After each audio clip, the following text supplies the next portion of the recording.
Nous sommes contre l'immigration qui métisse notre culture. Quitte à taper sur les immigrés.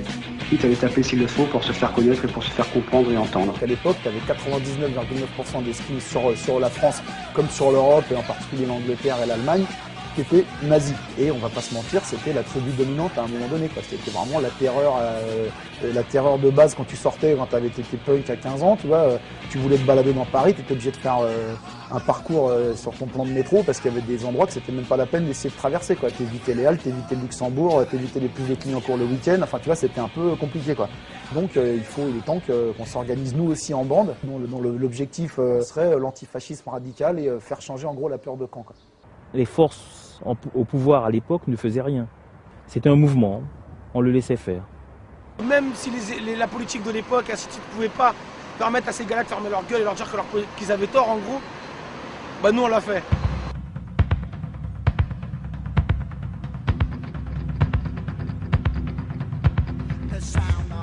La grande différence, je pense, entre l'extrême droite et nous, c'est que nous, on chassait l'extrême droite. On sortait le soir pour en trouver. C'est ça la grande différence. C'est qu'on cherchait du faf.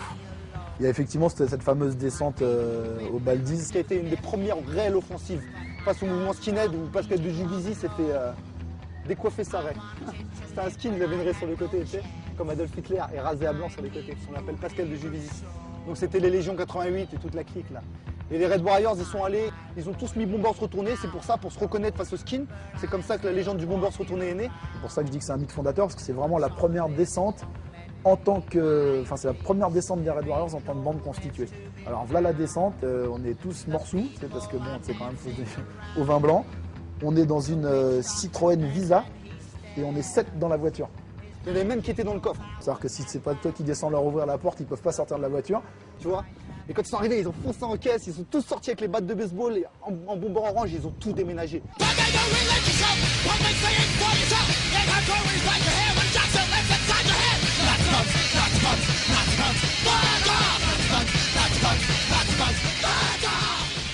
Les vrais groupes de chasseurs, on devait être 3 ou 4, c'est tout.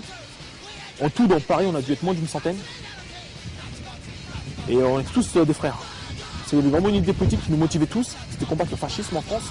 Ça n'existe pas dans les autres pays. Enfin, tu vois, on est vraiment les premiers ici à Paris à avoir développé cette espèce de radicalisme militant et actif, cet activisme antifa dans la rue.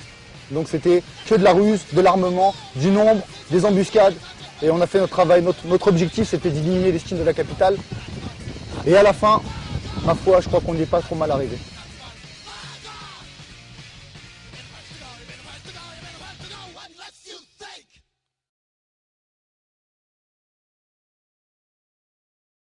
Écoute, Paul, moi le mi-temps, j'en ai jusque là. Ça fait 40 ans que le truand me charrie. Je l'ai digéré à toutes les sauces et à toutes les modes, en costard bien taillé et en blouson noir. Ça tue, ça viole, mais ça fait rêver le bourgeois et reluire les bonnes femmes. Elle trouve peut-être ça romantique, mais moi pas. Alors j'ai pris une décision. Moi, les peaux, je vais plus les envoyer devant les jurés de la Seine. Comme ça, il n'y aura plus de non-lieu ni de remise de peine. Je vais organiser la Saint-Barthélemy du mi-temps. Tu m'as compris? Bravo.